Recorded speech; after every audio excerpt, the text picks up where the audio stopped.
샬롬 샬롬 샬롬 샬롬 샬롬. 하나님 사랑합니다. 여러분 주 안에서 사랑합니다. 로마서 15장 말씀 함께 나눕니다. 1절에서 13절 우리 소망 그리스도시죠. 믿음이 강한 우리는 마땅히 믿음이 약한 자의 약점을 담당하고 자기를 기쁘게 하지 아니할 것이라. 우리 각 사람이 이웃을 기쁘게 하되 선을 이루고 덕을 세우도록 할지니라. 그리스도께서도 자기를 기쁘게 하지 아니하셨나니 기록된 바 주를 비방하는 자들의 비방이 내게 미쳤나이다 함과 같으니라. 무엇이든지 전에 기록된 바는 우리의 교훈을 위하여 기록된 것이니 우리로 하여금 인내로 또는 성경의 위로로 소망을 가지게 함이니라. 이제 인내와 위로의 하나님이 너희로 그리스도 예수를 본받아 서로 뜻이 같게 하여 주사 한 마음과 한 입으로 하나님 곧 우리 주 예수 그리스도의 아버지께 영광을 돌리게 하려 하노라. 그러므로 그리스도께서 우리를 받아 하나님께 영광을 돌리신과 같이 너희도 서로 받으라. 내가 말하노니 그리스도께서 하나님의 진실하심을 위하여 할례의 추종자가 되셨으니 이는 조상들에게 주신 약속들을 견고하게 하시고 이방인들도 그 긍휼하심으로 말미암아 하나님께 영광을 돌리게 하려 하심이라. 기록된 바 그러므로 내가 열방 중에 주께 감사하고 주의 이름을 찬송하리로다 함과 같으니라. 또 이르되 열방들아 주의 백성과 함께 즐거워하라 하였으며 또 모든 열방들아 주를 찬양하며 모든 백성들아 그를 찬송하라 하였으며 또 이사야가 이르되 이새의 뿌리 곧 열방을 다스리기 위하여 일어나시는 이가 있으리니 열방이 그에게 소망을 두리라 하였느니라. 소망이 하나님이 모든 기쁨과 평강을 믿음 안에서 너희에게 충만하게 하사 성령의 능력으로 소망이 넘치게 하시기를 원하노라. 13절까지 내용입니다. 우리의 소망인 그리스도이십니다.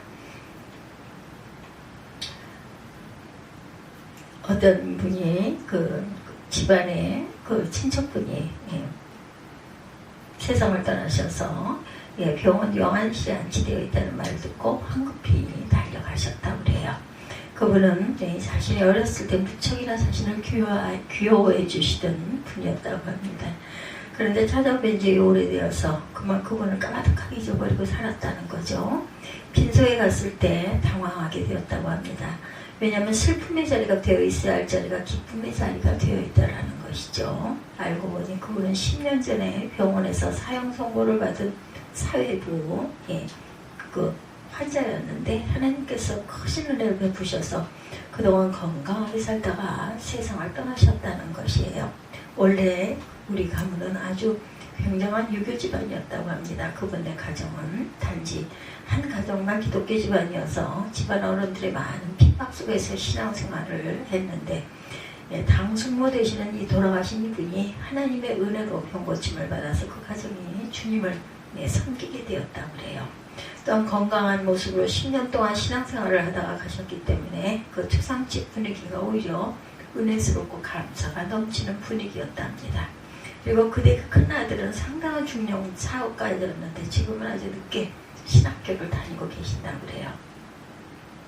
그들은 생명의 주님을 섬기면서도 올라온 희망을 가지고 살고 있더라는 거죠.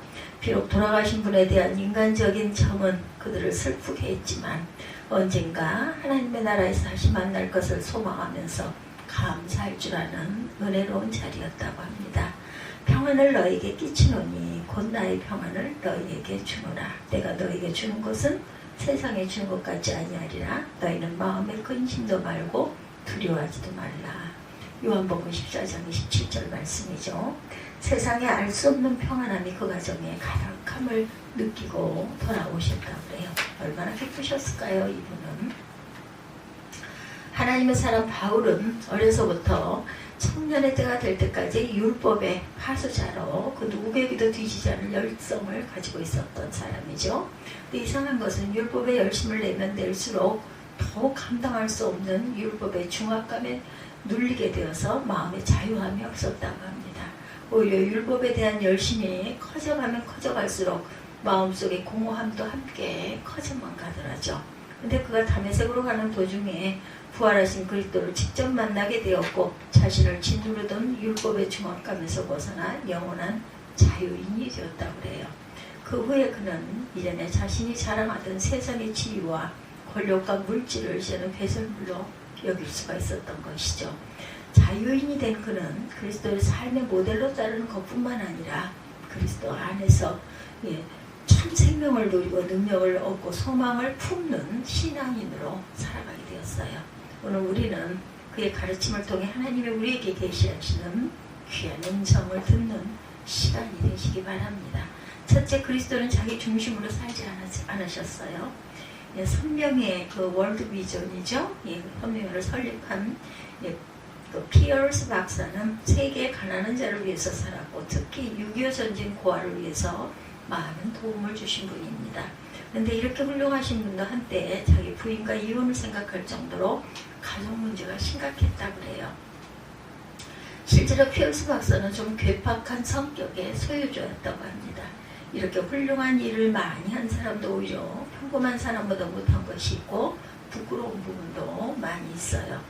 우리 어려서부터 들어온 많은 위인들도 속을 들여다보면 부끄러운 허물을 참 많이들 가지고 있었죠.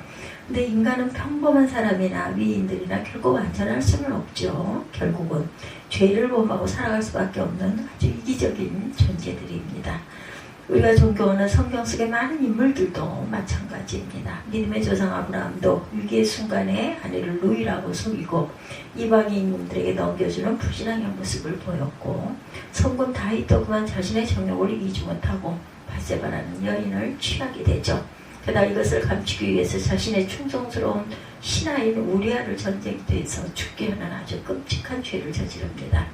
이러한 평범한 사람들도 행하지 않는 상태의 죄악인데 성경은 우리에게 결코 인간이 이렇게 완전하지 않다 이렇게 가르치고 있습니다.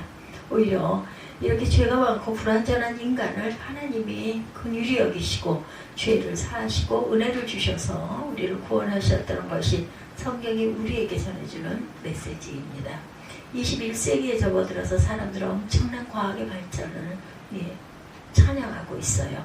또 한편으로는 이와 반대로 요가나 명상을 통해서 정신세계를 새롭게 발견하는 것이 최선이라고 가르치기도 합니다. 그리고 과학과 명상 등을 통해서 인간은 숨겨진 가능성을 찾을 수 있고 결국에는 인간 스스로 완전해질 수 있다는 것을 가르치고도 있습니다. 그러나 이러한 모든 것은 결국 이기적인 인간의 죄로부터 시작됐다는 것을 우리는 알아야죠. 인간적인 방법으로 우리가 본을 얻을 수 있다고 생각하는 것은 모두가 잘못된 가르침입니다. 전도서에 나오는 말씀처럼 이런 모든 것은 헛되고 헛되입니다. 인간이 스스로를 위로하고 스스로를 기쁘게 하고자 하는 것은 모두 다 헛되고 헛되다. 전도서 12장 8절이죠. 그러나 우리 주님은 그렇게 하지 않으셨어요. 본문에 그리스도께서 자기를 기쁘게 하지 아니하셨나니 로마서 15장 3절이죠. 오늘 본문입니다. 우리 주님은 만왕의 왕이시고 만물의 주인이심에도 불구하고 자신을 기쁘게 하시지 않으시고 피조물인 우리 인간을 위해서 스스로 가난하게 되셨습니다. 더욱이 하나님의 아들 위치를 포기하시고 철저하게 자신을 비워서 종의 형상을 취하시죠. 그리고 우리와 같은 죄인을 위해 자신을 다 내어주시고 십자가에 못 박히세요. 하나님의 아들이신 그리스도께서 우리를 위하여 십자가에서 죽으셨다는 것은 아주 측량할 수 없는 큰 은혜입니다. 이처럼 은혜를 받아 우리는 예수님처럼 살아야 한다. 예수님처럼 우리도 다른 사람에게 대해 주어야 합니다. 다른 사람을 대할 때 마치 예수님을 대하는 것처럼 해야 할 것이다. 초대교회 당시 그리스도 은혜로 자유를 누리게 된 사람들은 율법적 사고 때문에 아직 제대로 자유를 누리지 못하는 사람들을 잘못된 신앙이다 이렇게 비난했다 그래요. 반대로 율법적인 사고를 가지고 완전히 벗어나지 못한 사람들은 자유로운 사람들을 비신앙적이다 이렇게 비판했다고 합니다. 그러니 신앙적 스타일을 가지고 분쟁이 일어나고 있었던 것이죠. 이런 분쟁에 대해서 바울은 성도들이 이런 것들을 분쟁할 것이 아니라 다른 사람을 기쁘게 하는데 관심을 가지라 이렇게 권면합니다. 그래서 주님의 은혜를 본 우리가 예수처럼 다른 사람을 기쁘게 하는 삶을 살아야 한다는 것이죠. 그리스도인은 자기를 위해서 살거나 자기를 기쁘게 하기 위해서 살아가는 사람이 아니라는 것이죠. 남을 위해서, 남을 기쁘게 위해서 살아갈 줄 아는 그러한 사람들이 되어야 한다는 것입니다. 주님의 은혜를 입은 사람은 더 이상 자기만을 위해 살아가는 이기적인 존재가 아니라 다른 사람을 기쁘게 할 줄 아는 사람이 되어야 한다. 두 번째, 그리스도는 누구나 조롱합니다. 그리스도는 누구든지 포옹하셨어요. 포옹. 글자가 여기다가 나와 있네요. 누구나 포옹하셨습니다. 초대교회 성도들은 유대인 그리스도인과 이방인 그리스도인으로 나누어 많은 분쟁을 하게 돼요. 특별히 할례를 받아야 하는지 받지 않아야 하는지를 가지고 오랫동안 분쟁을 겪습니다. 그러나 우리 주님께서 십자가에 못 박히신 것은 결코 유대인만을 위한 것이 아니라 이방인만을 위한 것이 또한 아니라 예수님께서 십자가에 흘리신 보혈은 죄로 인해 죽을 수밖에 없게 된 인류를 위해서 흘리신 것이죠. 유대인만 이방인만 이런 거 아닙니다. 그러므로 주님의 십자가 고난으로 인해 구원받은 교회의 성도들은 서로 용납하고 서로 받아들여야 합니다. 주께서 절망 중에는 우리 죄인들을 결코 물리치지 않으셨어요. 주님은 우리를 죄인 그대로 받아들이셨습니다. 마치 아버지의 재산을 탕진하고 돌아온 탕자에게 그의 죄를 묻지 않고 그를 용서하고 새 옷을 입히는 아버지처럼 주님은 우리를 그렇게 용납해 주셨어요. 오히려 우리를 용납하시고 우리의 더러운 죄악을 대신 짊어지시고 골고다 언덕에서 비참하게 죽으셨습니다. 이것은 단지 유대인만 위한 것이 아니라 인류 전체를 위한 고난받음이다. 그러므로 주님의 몸된 교회는 온 세계 만민의 공동체가 되어야 합니다. 주님의 십자가 앞에 용서받지 못한 죄인이 없듯이 주님의 몸된 교회가 포옹하지 못할 사람은 없습니다. 바울 사도는 에베소 교회를 향해서 모든 겸손과 온유로 하고 오래 참음으로 사랑 가운데 서로 용납하고 평안에 매는 줄로 성령이 하나 되신 것을 힘써 지키라. 에베소서 4장 2, 3절이죠. 만일 교회가 사랑으로 서로를 용납하지 못하고 성령으로 하나 되지 못한다면 그것은 결코 올바른 교회일 수가 없다. 교회 안에서는 손님이나 외인이 있을 수 없습니다. 교회 안에서 우리 모두는 예수처럼 서로 조물릇하며 짐을 대신 져주고 허물이 있다 할지라도 서로 사랑으로 용납해야 한다. 교회의 모든 문제는 서로를 용납하지 않는 것에서 시작이 됩니다. 당신은 사랑받기 위해 태어난 사람이라고 찬양만 해서는 안 되겠죠. 짐을 서로 나누어 칠 줄 알아야 된다. 서로를 사랑으로 뜨겁게 또한 사랑할 줄 알아야 된다. 그런 사람들이 모인 곳이 바로 교회입니다. 갈수록 심각해져가는 가정 문제도 부부가 서로 용납하며 살지 못하기 때문에 생기는 것이고 20수년을 서로 다른 환경에서 서로 다른 생각을 가지고 살아온 사람이 부부가 되었으니 처음에는 얼마나 맞지 않는 여러 가지 균열이 많겠습니까? 소리가 많이 나겠죠. 그죠? 맞춰주기 위해서 이러한 차이를 서로 이해하고 서로를 인정해주고 간혹 부부간에 문제가 생겨서 사랑으로 용납하면서 살아야 할 텐데 요즘에는 그렇지가 못하다. 요즘 젊은 부부들이 이혼하는 가장 큰 이유 중 하나가 성격 차이라고 하죠. 그러나 이게 어떻게 이혼 사유가 되겠는가. 서로 다른 환경에서 자란 남자나 여자가 만났는데 서로의 성격에 차이가 있는 것은 당연한 일이 아니겠는가. 오히려 같은 성격을 가지고 있는 것이 더 이상할 수도 있다. 문제는 성격 차이가 아니라 그 차이를 인정해주지 못하는 옹졸한 마음들이 아니겠는가. 우리 교회 그 행복한 가정을 일구며 열심히 교회에 봉사하는 집사님들을 보면서 참 정이 많으시고 서로만 닮았구나 하는 생각들을 하게 됩니다. 어느 경우는 저 사람들이 부부인지 온우인지 분간이 안 갈 정도더라죠. 그러나 처음부터 그런 부부로 서로 닮았겠는가. 서로 이해하고 용서하고 사랑하며 살다 보니 어느새 서로 닮아진 것이 아니겠는가. 그래서 부부는 서로 닮아간다고 하죠. 우리가 가정에서 남편과 아내가 서로 용납하지 못할 일이 어디가 있겠는가. 설령 서로 용납하기 어려운 일이 있다 할지라도 죄인된 나를 용납하시기 위해서 십자가에 못 박혀 죽으신 주님을 생각하며 서로 용납하고 살아야 합니다. 우리 교회 모든 성도의 가정은 예수를 닮고 부부간에 닮고 부모 자식 간에 서로 닮아가는 가정이 되시기 바랍니다. 세 번째, 그리스도는 우리의 소망이시죠. 미래학자들은 우리가 살고 있는 21세기가 정보통신과 생명공학이 발달하고 그리고 신자유주의의 경제체제의 정과는 전혀 다른 새로운 세계가 될 것이다. 이렇게 예고하면서 각가지 희망 섞인 말들을 쏟고 있습니다. 그러나 이러한 기대와는 달리 오히려 과학과 문명의 발달은 인간을 더욱 이기적으로 만들어 자신만을 기쁘게 할 줄 아는 사람으로 전락을 시키고 있죠. 이로 인해 지구촌 곳곳에 갈등과 분쟁이 심화되고 인간의 이기심으로 인해 우리의 환경이 더욱 심각하게 오염되어 가고 있다는 것, 우리가 아는 문제들입니다. 성급한 과학자들은 이제 곧 지구의 멸망이 다가올 것이다 이렇게 경고하죠. 우리를 둘러싸고 있는 여러 가지 사회 문제와 윤리 문제 그리고 환경 문제를 생각하면 이제 희망이라고는 찾아볼 수 없는 절망의 시대를 살아가는 것은 아닌가, 이런 우려가 되기도 합니다. 그러나 바울 사도는 오늘 우리에게 희망이 오직 예수 그리스도에게만 있음을 가르치고 있습니다. 과학과 문명이 인류의 희망이 아니라 오직 예수 그리스도만이 우리의 희망이라고 가르치죠. 우리를 둘러싼 많은 문제들을 해결하고 회복할 수 있는 분은 오직 그리스도밖에는 안 계신다.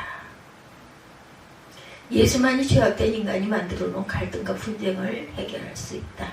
예수만이 막힌 땀을 헐고 원수된 자들을 화해시킬 수 있는 능력을 가지셨습니다. 오직 예수만이 우리를 구원할 수 있는 유일한 길이고 유일한 소망 되십니다. 예수 안에서 거듭난 사람만이 다른 사람을 진정으로 사랑할 수가 있겠죠. 왜냐하면 예수 안에 거듭난 사람은 이기적인 자신을 죽고 그리스도와 함께 다시 사는 사람이기 때문이다. 우리 주님은 모든 인류를 위해서 십자가에 죽으셨기 때문에 그분 안에서만이 기쁨과 평안을 누릴 수가 있습니다. 인간의 이기심은 결코 남을 진정으로 사랑할 수 없게 하지만 우리가 예수 안에 있을 때 이웃을 사랑하고 이웃의 허물에도 불구하고 그들을 포용할 수 있게 된다. 우리 같은 더러운 죄인들이 주님이 아닌 곳에 어떻게 죄의 속함을 받고 영생을 얻을 수 있고 이 땅을 갈등과 분쟁을 치유할 수가 있겠는가. 오직 그리스도 안에서만이 우리는 희망을 가질 수가 있습니다. 마틴 루터 킹 목사는 몽고메리에서 인종차별 버스에 승차급 운동을 하다가 투옥이 되시죠. 그가 차디찬 감옥에서 쓴 유명한 설교문이 다음과 같은 게 나옵니다. 나를 투옥해도라는 당신을 사랑합니다. 우리 집에 폭탄을 던지고 우리 아이들을 위협해도 나는 당신을 사랑합니다. 우리의 대장은 그리스도이시고 우리의 깃발은 하나님이시니 결국 어느 날인가 반드시 사랑이 승리할 것을 믿습니다. 우리의 승리는 흑인만의 승리가 아니라 전 세계에 차별받는 사람들의 승리일 것입니다. 도저히 마틴 루터 킹 목사는 어떻게 자신을 핍박하는 원수 같은 사람들을 사랑할 수가 있었을까? 그는 대답하기를 그리스도의 십자가를 생각하는 일 없이 원수를 사랑하는 것은 불가능하다라고 그렇게 말했다고 해요.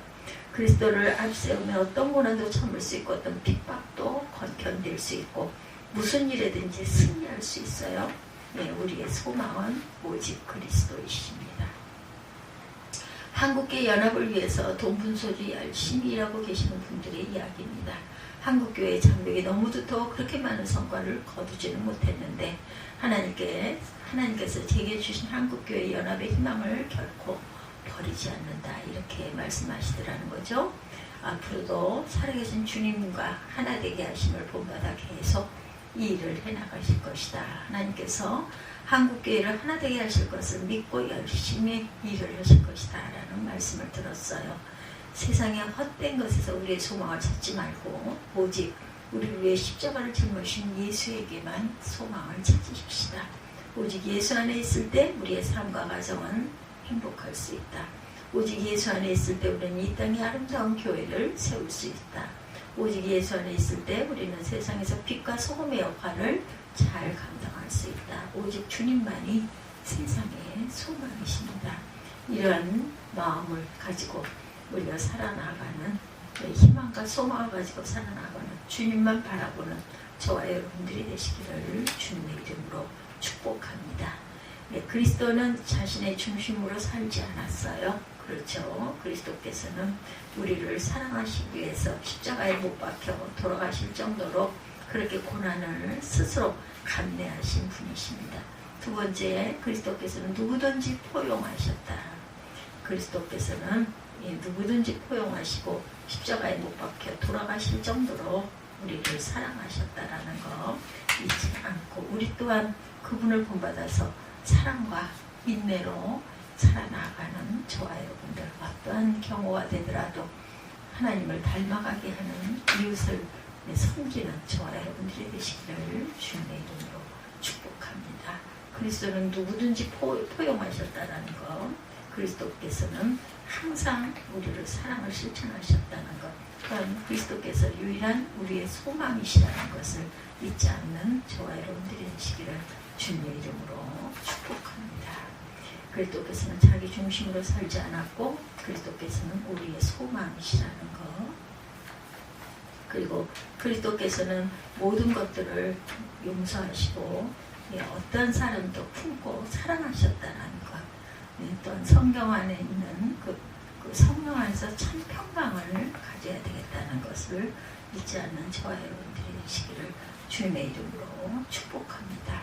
누구든지 포용할 수 있고 사랑할 수 있는 오늘 하루가 되시기를, 승리 하루가 되시기를 주님의 이름으로 축복합니다.